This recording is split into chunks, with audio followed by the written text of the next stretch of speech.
Hola, soy Julio Cepáez y les doy la bienvenida al capítulo 76 de las palabras clave.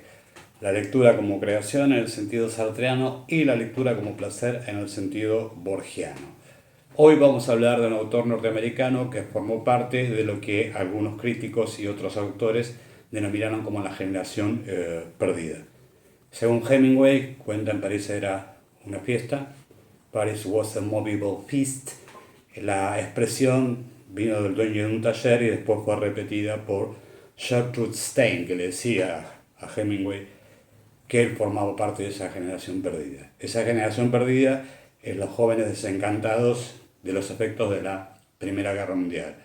O sea, mayoritariamente escritores que habían nacido a fines del siglo XIX y que eran muy jóvenes cuando se desata la Primera Guerra Mundial y vivieron sus efectos y lograron sobrevivir. Entre ellos podemos nombrar obviamente a Ernest Hemingway, pero también a Francis Scott Fitzgerald.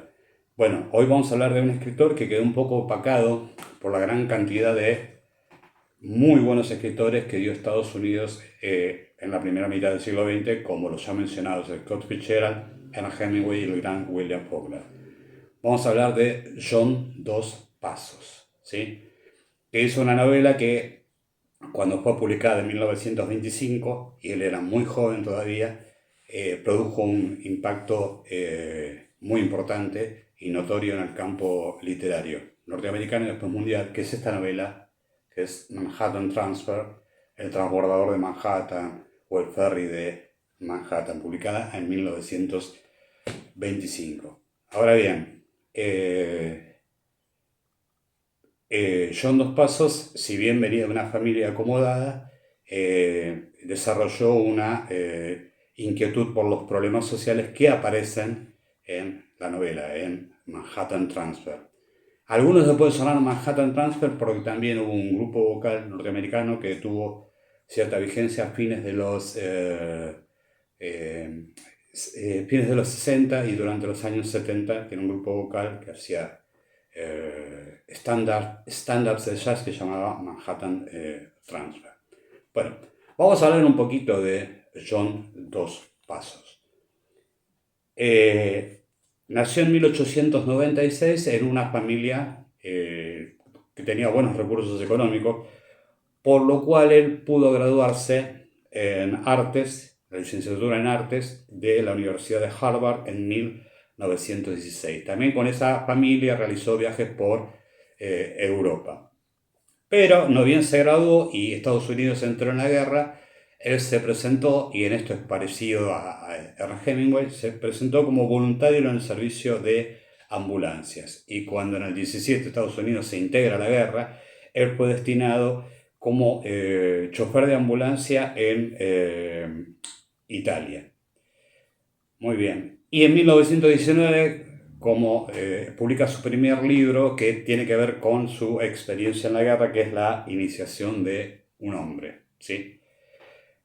Luego de la guerra viaja por España, va por París, vuelve a Estados Unidos en el 21, intenta hacer carrera como autor de teatro, como dramaturgo, y después va a realizar un viaje en el famoso Orient Express, el Expreso de Oriente, tan famoso por alguna novela de Agatha Christie, con muchas versiones fílmicas que escriben en el Expreso de Oriente, Orient Express, y llegó hasta Persia. También conoció Bagdad y Damasco.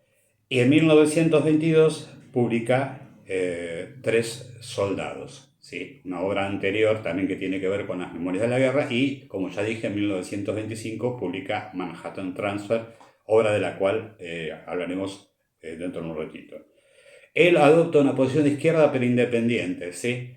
Después vamos a hablar también de la situación que él describe en Manhattan Transfer. En 1927, cuando en pleno clima represivo de Estados Unidos de toda protesta social se ejecuta a los militantes anarquistas Sacco y Vanzetti en 1927, como ya dije, él se opone a esa ejecución, la denuncia como un crimen de clase, digamos, y por eso es encarcelado, pasa en la cárcel un tiempo. En 1929 visita la URSS. La URSS está en ese momento, justo en 1929, es el inicio del primer plan quinquenal, o sea, es cuando Stalin empieza a acumular poder dentro de la Unión Soviética, que lo va a mantener casi unánimemente, a pesar de la crisis que va a dar la invasión alemana del 41 hasta su muerte en 1953. Ese sistema de gobierno autoritario, con tendencias totalitarias, que se llamó precisamente stalinismo o estalinismo. En 1929 también se va a casar con Catherine Smith.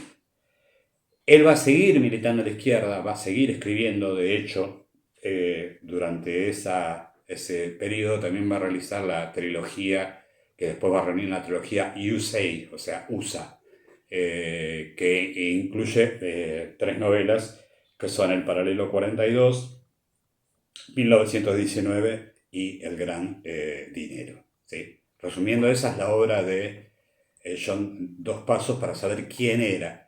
Hay un episodio que cuando dijimos mantiene su independencia, si bien es un hombre de izquierda o con inquietudes socialistas, él va a haber una tensión y va a haber una ruptura en un momento determinado.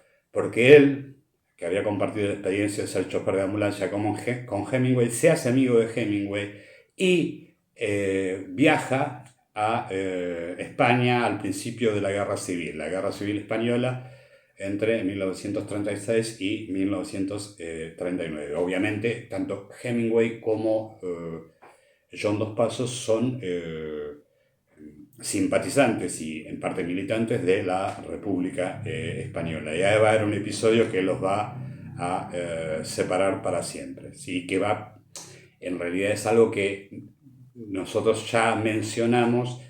Mucha gente que simpatizaba con la República, cuando vio cuál fue la situación política al interior de la República en 1937, va a sufrir una gran desilusión, ¿sí? Respecto a sus ideas de progreso y a lo que esperaban de la República. Pero luego vamos a ser más específicos.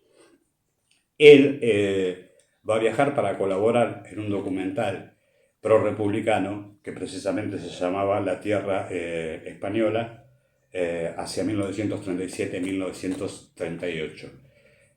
Y en teoría iba a ser un film de propaganda a favor de la República. Pero va a ocurrir algo que John Dos Passos no había previsto. Si bien él había viajado, como bien ya dije, en 1929 a la Unión Soviética, había recorrido gran parte de la Unión Soviética, cuando salió hizo un comentario de que se sintió liberado, que si bien algunas cosas de la Unión Soviética le parecían notables en cuanto a desarrollo tecnológico y demás, era como que había algo que no le terminaba de cerrar en ese régimen. Y lo que va a vivir en la Guerra Civil Española es el proceso mediante el cual, a partir de 1937, el Partido Comunista Español, unidas fracciones del Partido Socialista Obrero Español, se unen para reprimir toda protesta a su izquierda, o sea, fundamentalmente del POUM y de los sectores anarquistas. Y cómo en la España republicana se da un proceso similar de represión, ejecución, desaparición y tortura de los opositores al régimen soviético, como se estaba dando en los procesos de Moscú a partir de 1936-1937. John Dos Passos lo va a vivir como algo personal. Pero vamos a hacer una digresión y vamos a utilizar otra fuente, una novela del cubano Leonardo Padura, que se llama Adiós Hemingway, donde habla de eso, ¿sí? De qué es lo que ocurrió en la España republicana cuando empieza la represión stalinista a todos los que no querían plegarse a la línea oficial del partido.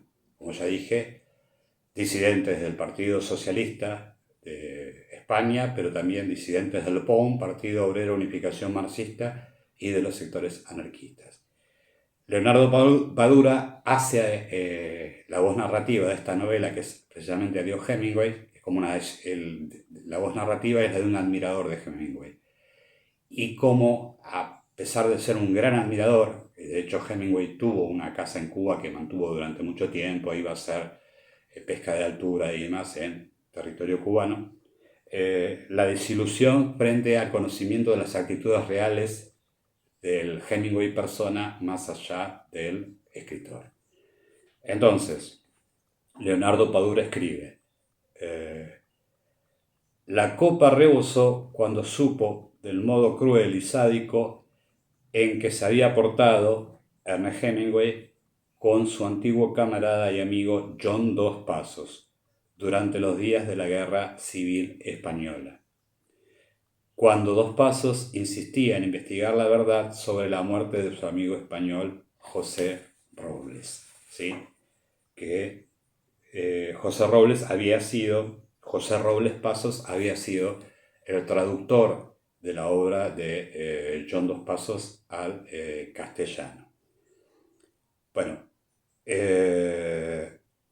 insisto, cuando Dos Passos insistía en investigar la verdad sobre la muerte de su amigo español José Robles, y Hemingway la restregó en la cara en medio de una reunión pública que Robles había sido fusilado por espía y traidor a la causa de la República.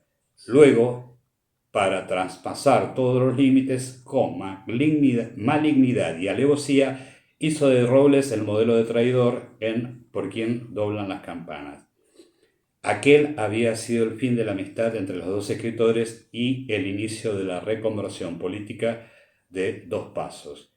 Cuando éste llegó a saber que Robles, demasiado conocedor de asuntos escabrosos, había sido, como Andrés Nin, una de las primeras víctimas del terror estalinista desatado en España desde 1936. En realidad empezó un poquito más tarde, en 1937, mientras se celebraban los patéticos procesos de Moscú, para asegurar la influencia soviética en el bando republicano. Y hace otro tipo de consideraciones, sigue hablando Leonardo Padura. O sea que esa es la ruptura. Hemingway adopta una posición, digamos, oficialista respecto a la hegemonía que va adquiriendo el Partido Comunista Español, dirigido desde la Unión Soviética con esas prácticas estalinistas de terminar con toda la oposición, y el amigo español y traductor, como ya dije, de John Dos Passos, es víctima de esos procesos de represión, tortura y fusilamiento hechos por la Unión Soviética en el marco de la España republicana. Es un tema muy interesante que se discute mucho. Vemos que en realidad Orwell, por ejemplo, tuvo la suerte de escapar también de la represión estalinista.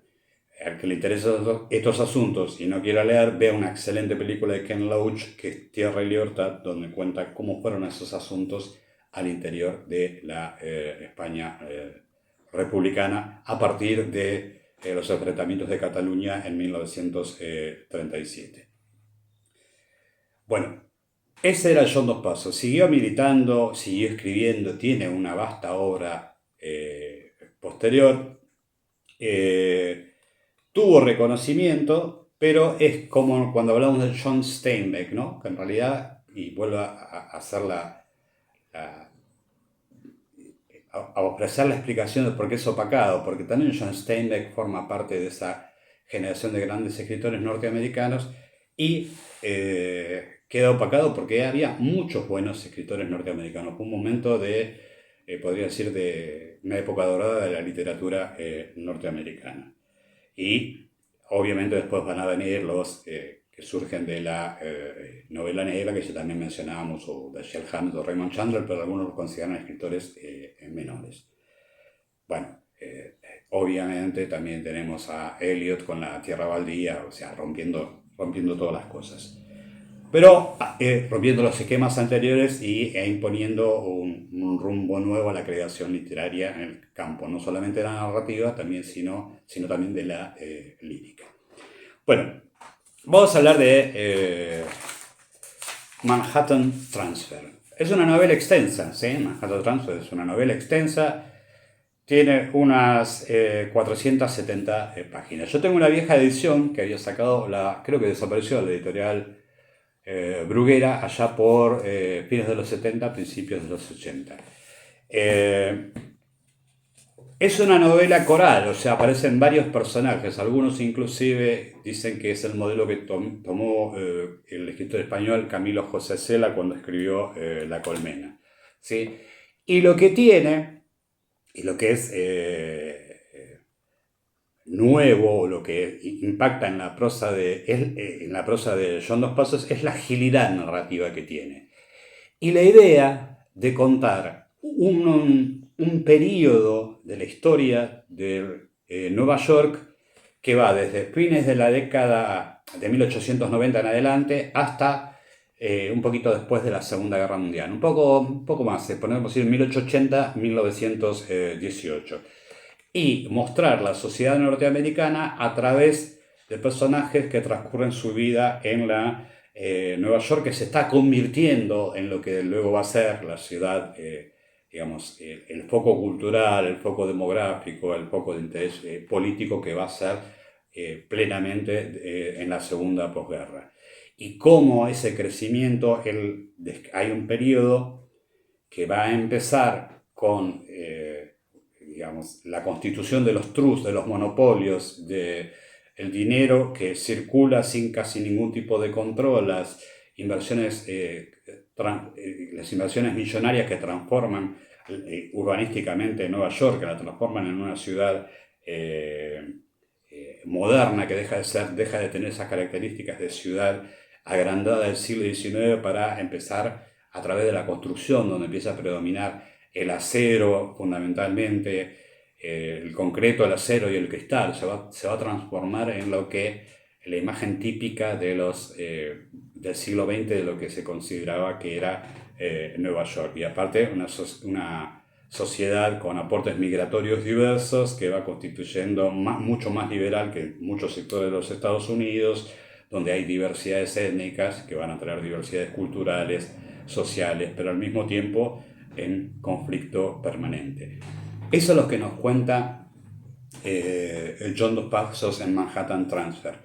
Esa idea y el periodo del capitalismo sin ningún tipo de control, que va a encontrar algún límite cuando Estados Unidos ingrese en la Primera Guerra Mundial y con el presidente Wilson la economía de Estados Unidos se organice para el esfuerzo de guerra a partir de 1916-1917. Y cómo luego, al cabo de eso, por ejemplo, habían mejorado los salarios fabriles, habían mejorado las influencias de los sindicatos, cuando una vez que Woodrow Wilson deja su mandato, Estados Unidos participa dentro, por ahí el principal triunfador dentro del mundo capitalista de la Primera Guerra Mundial, todas esas beneficios sociales, limitación de la jornada laboral, aumento de salarios, participación de los sindicatos en la administración de las empresas, los sectores dominantes lo quieren revertir.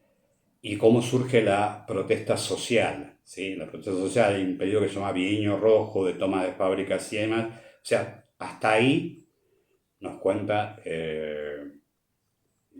John Dos Passos la situación desde el punto de vista de ciudadanos que habitan el territorio de Nueva York. ¿Sí? Siempre la ciudad como escenario, como un escenario dinámico donde se desarrollan las vidas de los personajes importantes. Como dije antes, los personajes, es una novela coral, o sea que hay varios personajes. La voz narrativa va de un lado al otro y plantea las situaciones de diferentes personajes.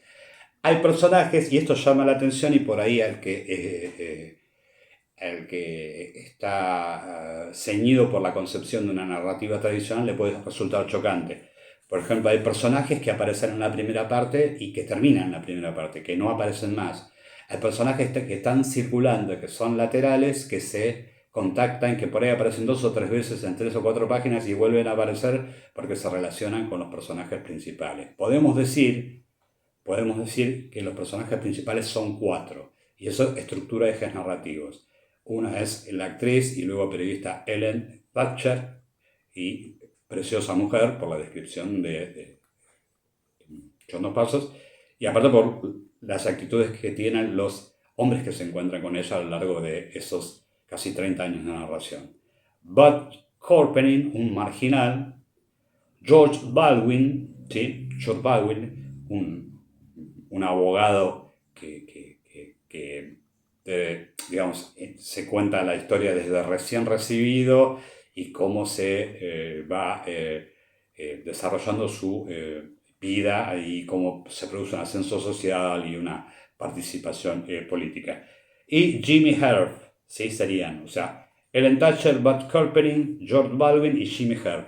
Pero también aparecen personajes interesantes que van dando vuelta en torno a estos cuatro, a este eje narrativo, que algunos se clausura tempranamente, como dije antes. Están en la primera parte, pero ya su finalidad narrativa termina, el personaje desaparece y vuelven a aparecer otros. Esto puede crear una dificultad, porque en realidad como hay saltos narrativos hay que prestar atención. Uno puede decir, una de las novedades de Manhattan Transfer es que rompe el eje narrativo único en el sentido de que uno no sabe en qué momento de la acción se va a interrumpir ese eje y va a aparecer con otro.